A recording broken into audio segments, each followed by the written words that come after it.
Bonjour à tous, nous allons bien sûr parler des émeutes généralisées en France, le fruit du chaos, le chaos oligarchique, résultat de leur politique, mais prétexte de leur tyrannie. Il faut qu'on regarde le sujet dans son aspect très concret, insupportable. On va parler ici de solutions très concrètes, mais on va aller au fond des choses. On n'est pas sur des dizaines d'années de dérives comme cela. On n'est pas sur une accélération sous la Macronie comme cela.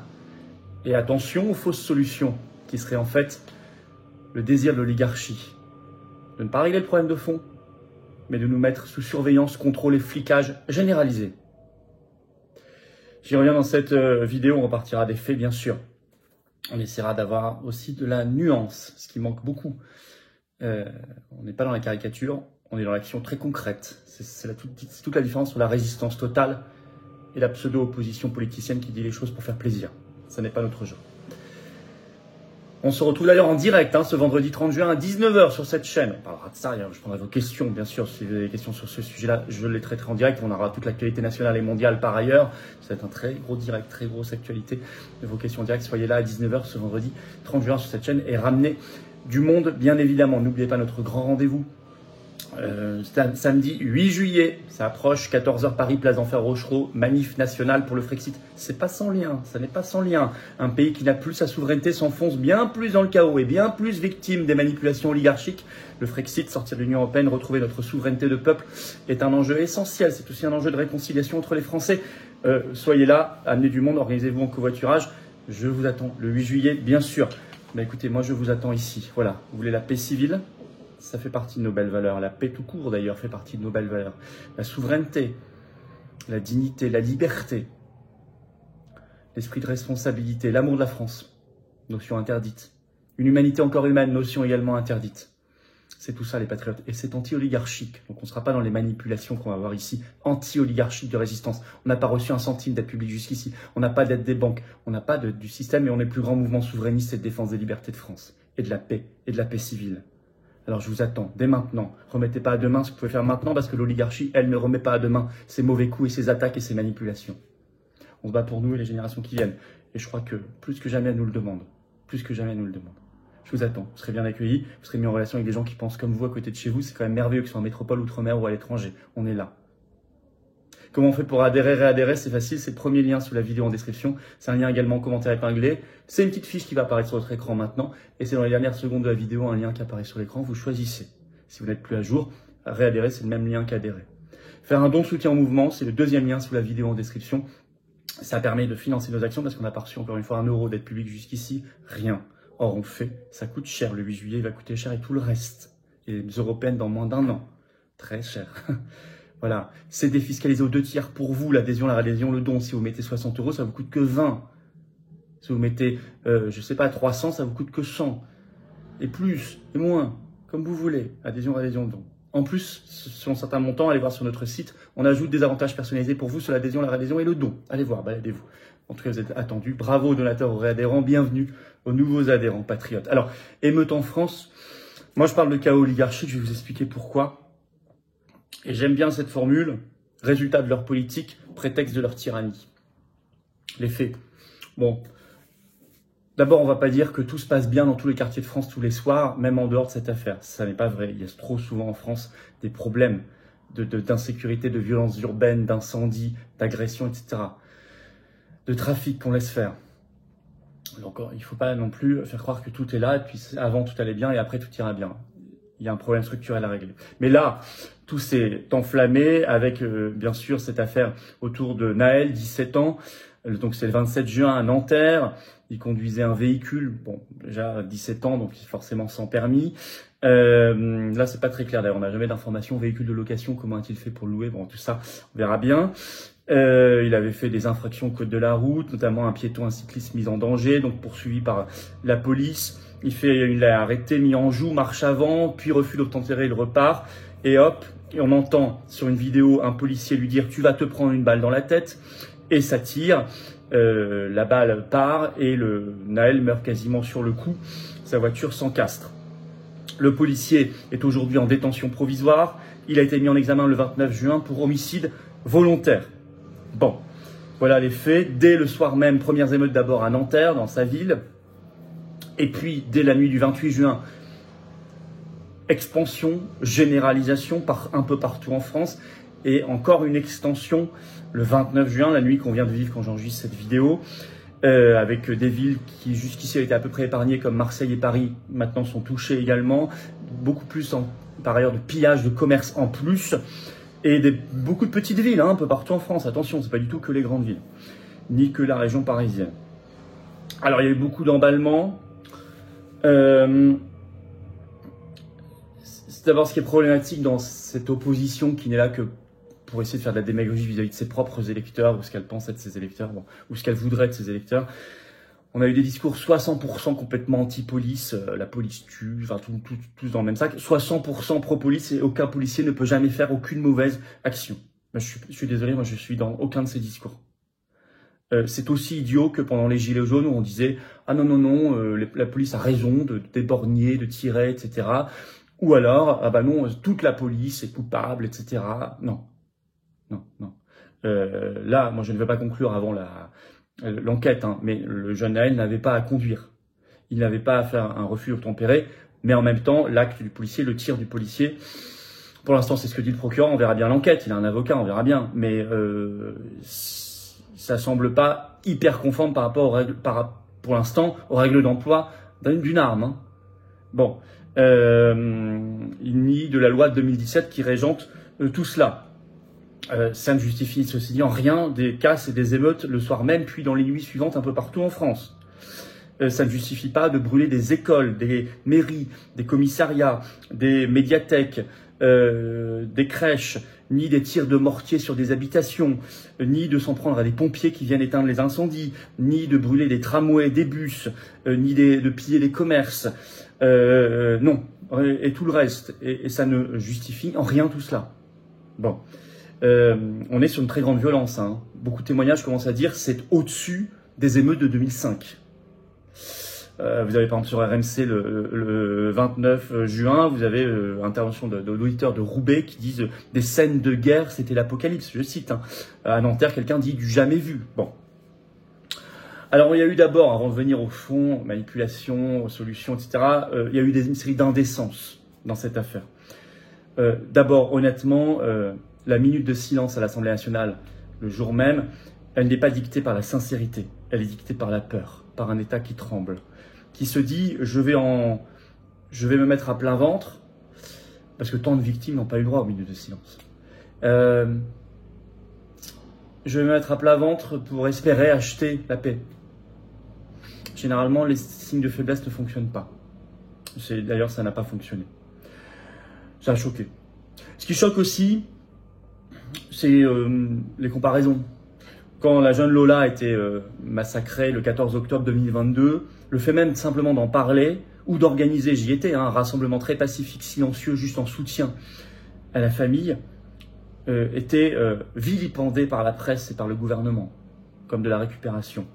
Souvenez-vous, vous avez même un reportage qui est sorti sur l'affaire Lola sur France 5 le 21 mai dernier, le titre « Le meurtre de Lola, récupération de l'extrême droite ».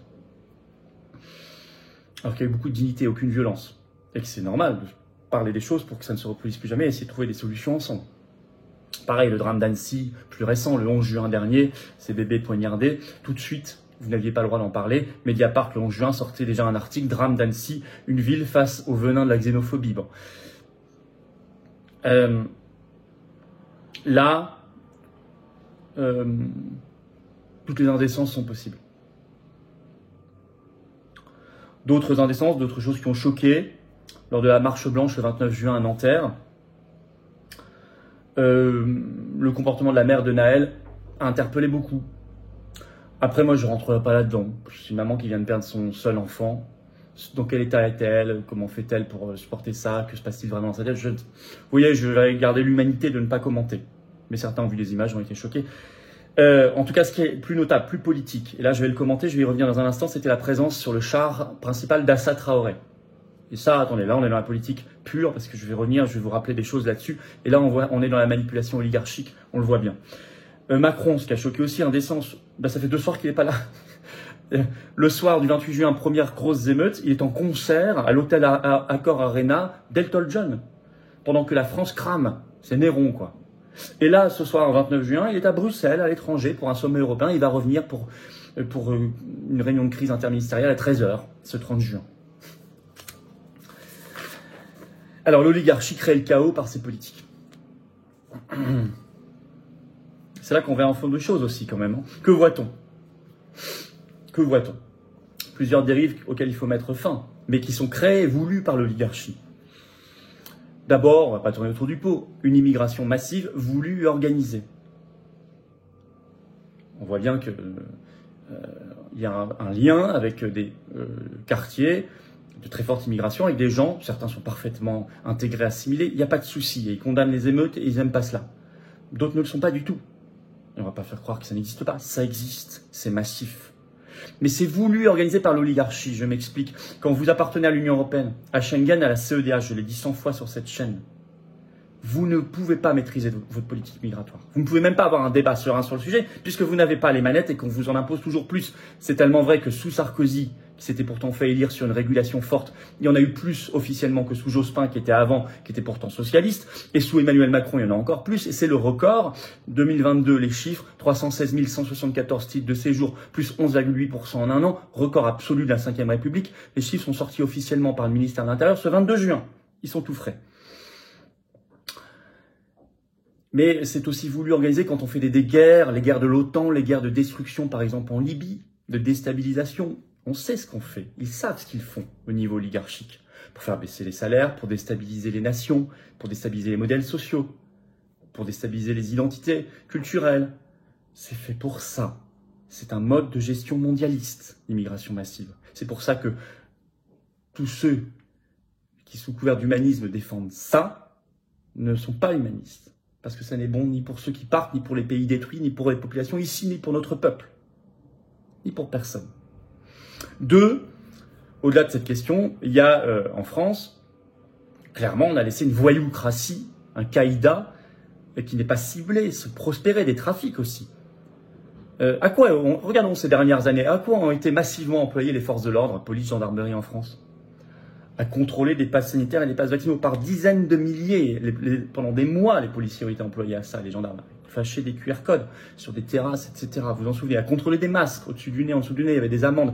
Pareil, ils ont été massivement employés à ça. À contrôler des couvre-feux sanitaires, des confinements sanitaires. À réprimer des manifestants, violemment, les gilets jaunes, on s'en souvient. Tout. Les convois de la liberté, manif anti-pass, les gilets jaunes, tout. Manif anti-retraite, anti-réforme des retraites, etc. Ce sont des choix délibérés d'emploi des forces. Pendant ce temps-là, on l'a dit 100 fois aussi. Ça prospérait à côté, le chaos prospérait, il est voulu. 3, où est l'autorité des parents? Bah oui, on a attaqué les parents, on a attaqué le père, on a attaqué la mère, on a attaqué les familles. Aujourd'hui, chiffre qui est sorti ce 30 juin, 50% des interpellés dans ces émeutes ont entre 14 et 18 ans. Où sont les parents? On a tout détruit.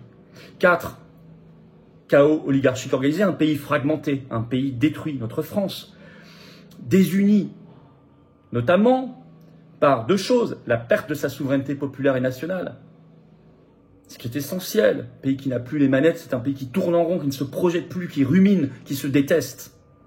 Par l'entretien de la haine de soi, l'encouragement à détester le roman national, à ne plus apprendre à l'école, l'encouragement au communautarisme, au wokisme, à la repentance, à la division, à l'abaissement, voire à l'apartheid d'État. Je veux emmerder des millions de Français, etc. La division permanente. Diviser pour régner. On fragmente, on fragmente, on fragmente, on fragmente. Ça, c'est tout un cocktail. Tous les éléments, il faut les ajouter. Doctrine d'emploi des forces. Certains ont dit, mais où est la Bravem cette fois-ci, qui était envoyée contre des papis et des mamies en manifestation? Mais là, elle est où? Et puis, on a été frappé la première nuit. Le 29 juin, il n'y avait eu que 150 interpellations. Bon, là, il y en a eu 667 plus. Mais comparé à des chiffres de manifestations, vous verrez que c'est toujours très inférieur. Alors que là, on parle de toute la France. Ce sont des choix. Tout ça est à inverser. Reprendre le contrôle d'abord et avant tout si on veut agir sur tous ces leviers. Migratoires, réunir les Français, refaire sens, refaire un destin ensemble, reprendre le contrôle, reprendre sa souveraineté populaire et nationale, sortir de toutes les instances supranationales oligarchiques. Ce qui nous permettra d'arrêter cette immigration massive notamment, qui est un projet mondialiste, de ressouder les Français, de cibler les voyous et de laisser les honnêtes gens tranquilles. D'arrêter aussi ce travail de destruction de l'autorité des familles et des parents, du père, de la mère. Et de l'école. Et de l'école. Qui doit apprendre l'amour de la France? Alors attention, l'oligarchie crée le chaos et elle veut profiter du chaos pour affirmer encore plus sa tyrannie et le contrôle. Je reviens sur la présence d'Assa Traoré, du comité Adama Traoré, à la marche blanche à Nanterre le 29 juin, pour Naël. C'est le signe qu'il y a un travail oligarchique pour horizontaliser les luttes plutôt qu'elles soient verticales. Normalement, c'est le peuple face à l'oligarchie. C'est ça qui est efficace. Quand l'oligarchie le comprend, elle vous horizontalise les luttes, le peuple contre le peuple, les gens contre les gens. On se déteste tous, on se coupe tous, couleur de peau, origine, quartier, niveau social, âge, etc. On se coupe tous, on se divise tous, on se met tous sur la figure. Assa Traoré, ce comité, j'ai fait des vidéos là-dessus en 2020, allez les revoir. Je parlais de cette horizontalisation des luttes, c'est une vieille technique oligarchique. Rappelons qu'Assa Traoré a été employé, c'était sorti par Marianne, par une fondation Rothschild, ça n'avait pas été dit, etc. Bon. Attention, j'ai vu le 29 juin, tout de suite, patron des Républicains Éric Ciotti, repris par Éric Zemmour sur Twitter, demande sans délai, je cite, l'état d'urgence. En 2005, lors des émeutes, il avait été mis après 12 jours par Jacques Chirac. L'état d'urgence, il a été créé par une loi en 1955 qui a été modifiée en 2015. Alors, ça rappelle l'état d'urgence sanitaire qui avait été instauré face au Covid, soi-disant, en 2020. Est-ce que l'état d'urgence sanitaire a permis de lutter contre le Covid? Non, il a permis juste de mieux nous fliquer. Est-ce que l'état d'urgence apporterait quoi que ce soit pour régler les émeutes? Non, rien. C'est pas ça que ça permet de faire. Ça permet par contre de mettre des couvre-feux nationaux, d'interdire des rassemblements et des manifestations, y compris qui n'ont strictement rien à voir avec des émeutes. Et surtout, ça ne réglerait rien, ça ferait juste plus de flicage, surtout si on refuse de s'en prendre aux causes, aux racines, aux causes réelles, celles que je viens de voir juste avant avec vous. Et puis quoi? Ça recommence là. Ils ont annoncé le 29 juin un couvre-feu dans des villes comme Clamart.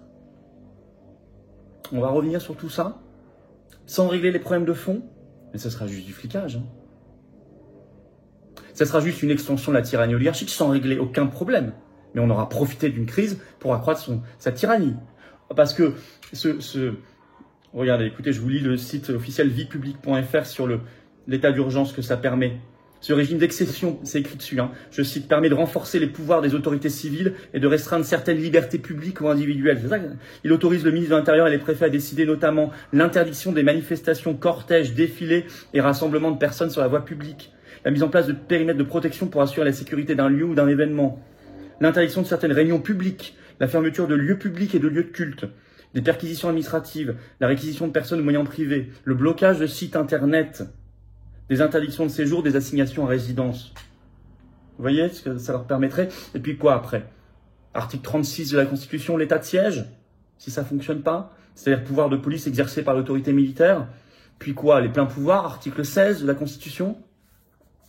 Si rien sur le fond n'est réglé, comme c'est le cas, comme ils ont manifestement, ils n'en parlent pas, donc ça sera toujours le cas avec eux.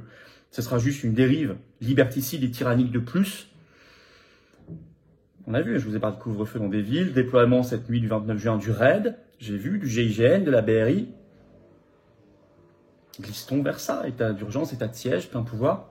Pour rien, sans régler les problèmes de fond, mais c'est juste ça, un coup d'état oligarchique. Moi j'appelle à ne pas tomber là-dedans, mais à régler les problèmes de fond. Ah oui, c'est plus difficile, c'est plus courageux, c'est peut-être moins spectaculaire pour ceux qui font juste de la démagogie électoraliste, mais c'est le bon sens et c'est la vérité, c'est la vraie efficacité. Mais ça suppose de reprendre les manettes et d'avoir du courage, notamment face à la voyoucratie, d'en haut et d'en bas. Voilà ce que je voulais vous dire dans cette vidéo, on en reparlera sûrement, on verra, hein, en espérant que ça s'arrête quand même le plus vite possible. Soyez prudents tous, malgré tout, attention. Et puis, Partagez cette vidéo, abonnez-vous à cette chaîne YouTube si vous voulez bien. Il suffit de cliquer en dessous, s'abonner, c'est fait, c'est gratuit, c'est instantané. Vous aidez énormément la chaîne, plus vous êtes abonné, plus les vidéos sont recommandées automatiquement par YouTube. Merci d'avance, c'est une petite seconde mais très utile, très très utile. On se retrouve à 19 h ce vendredi 30 juin ensemble pour notre direct. On parlera de ça, du reste, je prendrai toutes vos questions. Gros direct, hein, soyez là. Soyez là aussi à la manif du 8 juillet, 14 h Paris d'Enfer Rochereau pour le Frexit. Soyez au rendez-vous, grosse manif nationale et venez aux Patriotes. Là aussi, soyez au rendez-vous. Soyez au rendez-vous de la paix, de la liberté, de la paix civile, de la souveraineté, de la libération, de notre libération face à l'oligarchie. Soyez au rendez-vous. Adhérez ou reprenez votre adhésion annuelle, ça n'est plus à jour. Vous faites un don de soutien si vous pouvez pour soutenir nos actions, sachant qu'on n'a pas reçu un centime d'aide publique jusqu'ici, ni d'aide des banques, rien. On est anti-oligarchique, on fait, on agit. On ne peut pas sans vous. J'ai besoin de vous, maintenant. Vous pouvez adhérer, c'est le premier lien sous la vidéo en description. C'est un lien également en commentaire épinglé. Dans quelques secondes apparaît un lien sur l'écran. Faire un don de soutien aux Patriotes, c'est le deuxième lien sous la vidéo en description. Tout ça est défiscalisé pour vous aux 2 tiers. Ce qui coûte 60 vous coûte en fait 20, etc. Profitez-en. Plus nos avantages qui sont expliqués pour des dons, des adhésions sur notre site les-patriotes.fr. Bravo aux donateurs réadhérents, bienvenue aux nouveaux adhérents patriotes. Vive la France!